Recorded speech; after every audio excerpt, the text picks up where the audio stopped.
Hi Libra and Libra rising. Here is a general look at your solar chart for November 2016, and get ready for takeoff because Jupiter has returned to your sign now after 12 years, and for you earlier Libra risings it's interesting time.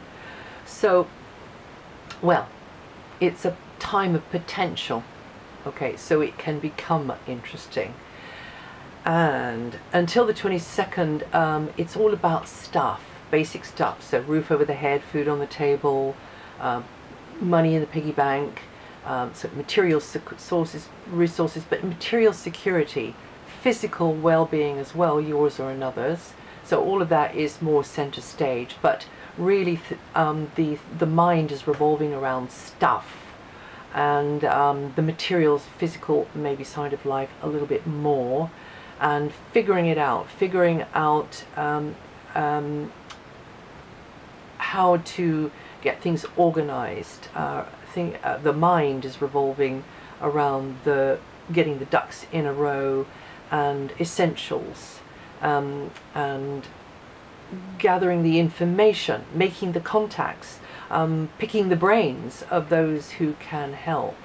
But also turn that around, it might be somebody picking your brain, getting your take on how one should proceed here. And you could be wondering how you can best express yourself creatively through material objects, but also express yourself in order to generate the income. Then from the 13th, Mercury moves into a very outgoing, chatty area, so great for networking, great for making connections, and to do with communications equipment, vehicles, travel, transport as well, boats, planes, bikes, gosh, there's so many of them now, helicopters, and of course cars and trucks and stuff. Caravans, and it's a great time for reaching out, making connections, sourcing information, and maybe even learning quite a bit there. So a lot going on in the head, okay, so but watch out for the 23rd to the 25th. So this can put a bit of a damper on. It could sort of put a bit more mental pressure on, or you having to take these areas more seriously, communications, physical or mental, travel, transport, schedules, etc., paperwork, that kind of thing. But having said that, at the same time as that one, which is very fleeting, we do have a whole 10 days, so the last 10 days of the month, with Jupiter on Saturn. So even though there's a need for focus, for being more serious, thinking more seriously, getting one's head around things, it opens potential, it opens doors, it widens the horizon. I mean quite literally, physically widening the horizon, So it can mean you're on quite a learning curve there, but you can be spreading your wings as well because of it. And an important expert or teacher or teaching could come to you at this time. Now until the 12th, your ruling planet Venus is in a very sociable area in your solar chart. She can help you to be articulate in your expression and tends to deliver environments or daily encounters which are more appealing and interesting, entertaining, exotic, and you appreciate. Maybe it's beautiful, and this transit could bring more warm, supportive relationships with those around you, friends, contacts, siblings, the feeling of mutual sharing, support going on there. And also you can do quite well in a good negotiation type situation if you play the energy of the card right. So you can do okay buying, selling, renting, leasing, promoting through media, anything that you've got to do through media, settle a feud, it tends to go more your way then. And the previous position of Venus, if you're listening to this in October, I would say also is helpful there in that way. Then Venus moves on the 12th, beaming a friendly, sociable light down into the root of your chart, so you could be really enjoying what you have around you, whether you're at home or away, whether you have access to a venue or a space that you prefer. It might not be about that. It might be about the neighborhood. It might just be about the people and what's going on, you know, in the community, in the tribe. So whatever it is, the likelihood is that it's more harmonious, something more harmonious about it, or more beautiful, or indeed you're looking at the space going, oh yuck, this sucks. I want to spruce it up. I want to make it how I like it to be, welcoming and warm and soft and cozy, or stark and black and white and zen, or now I'm just kind of rambling on. So whatever. Now in the last week there's likely to be more intensity, more riding on something here related to that area there. Maybe it's to do with a space, maybe it's to do with a property, maybe it's to do with a location, maybe it's to do with family, maybe it's to do with a neighborhood. But there's some deeper questioning that's easy. You're more sensitive. There's more of an agenda there. But also you've got to watch out for other people's agendas as well, because there can be something bugging you, something that doesn't quite sit right, maybe, or maybe it's not like that. Maybe you're just trying to get to your own bottom line. You're trying to suss it out in a sort of an instinctive kind of a way. But if somebody or something is bugging you, try to separate your own skepticism, suspicion, from what is actually going on. So do some self-inquiry there, because you don't want to be projecting stuff that actually doesn't have that much, you know, power to hurt you. Just something that came into my head. Now, until the 9th, Mars is at the root of your chart. This means that you could be busier than usual in and around an HQ, or because of an HQ, or because of a location or a property. Or it might be not be that side of it. It might be to do with a place, a family group, connections. It often is, you know, a bit of the both. So physical effort is needed because of a property, of what's going on at HQ, etc., etc. And there's this decisiveness needed, this assertiveness needed, and it could be more comings and goings within a locality, sorting things out, moving around. Skeletons could start rattling in the closet. So something to do with the past coming into the present more, and being relative to the relative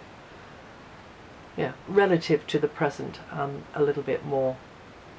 And also it might not be like that so much for you, but it might be that you're being more dynamically interacting with the space of nature around you. So it could be a little bit along those lines as well. Maybe I meant relevant, but I think probably those two could fit. So relative or relevant. Now, from the 9th, Mars is in a more spontaneous and for some romantic area. Looks nice, especially given the position of Venus actually from the 12th. So Venus from the 12th and Mars from the 9th.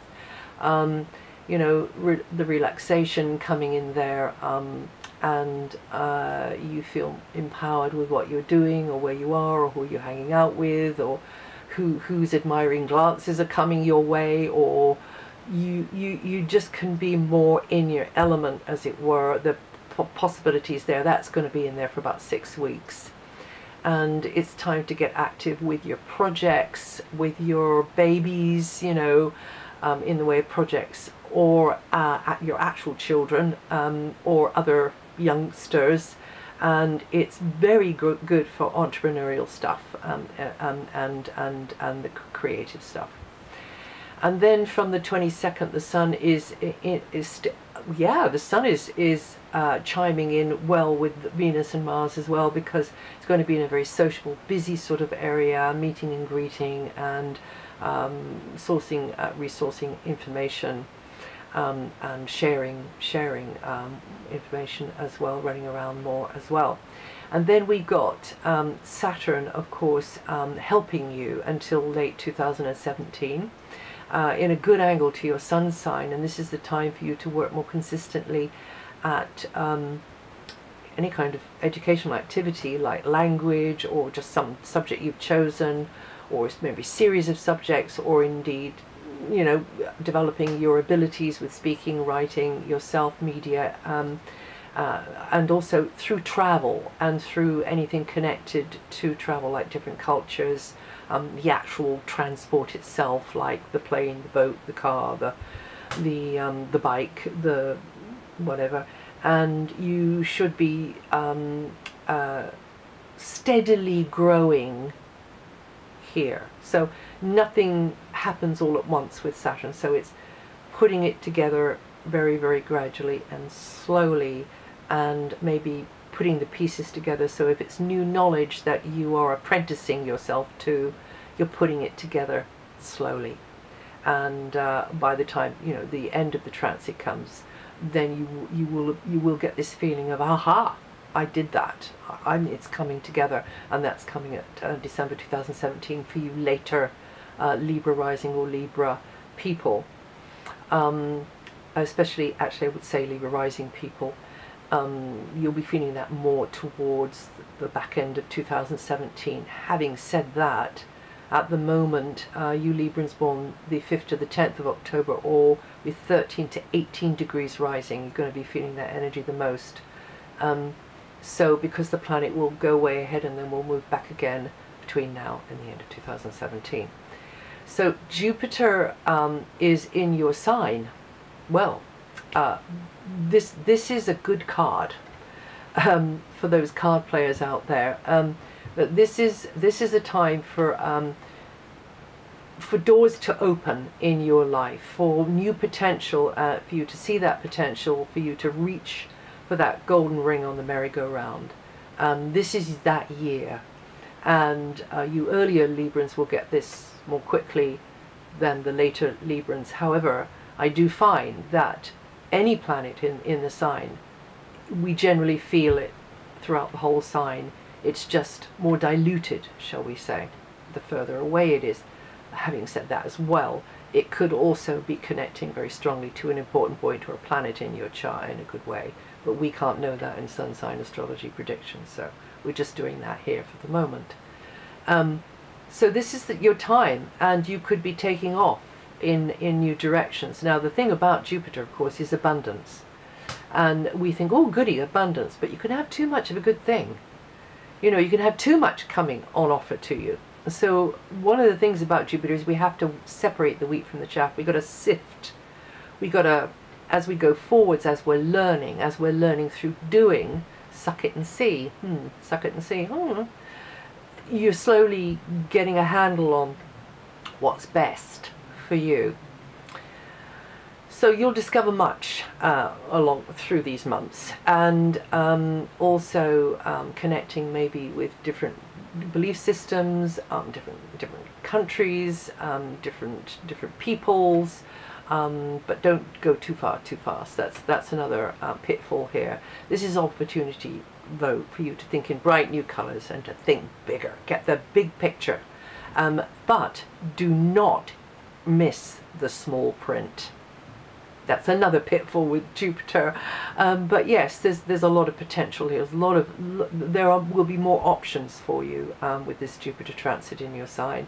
And you guys deserve a break, because you've had so much Uranus and so much Pluto over these past few years. So I would say probably, once again, play your cards right. This is your break.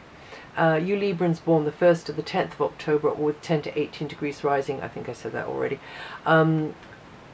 Yeah, I mean, it depends on where you're coming from within yourself. But this energy will be kind of a, it will be a support. It will definitely be a support. So if you're right in the eye of the storm of Uranus and Pluto, which can be quite an emotional time, and then the Jupiter energy comes close to, by degree, you know, that is you kind of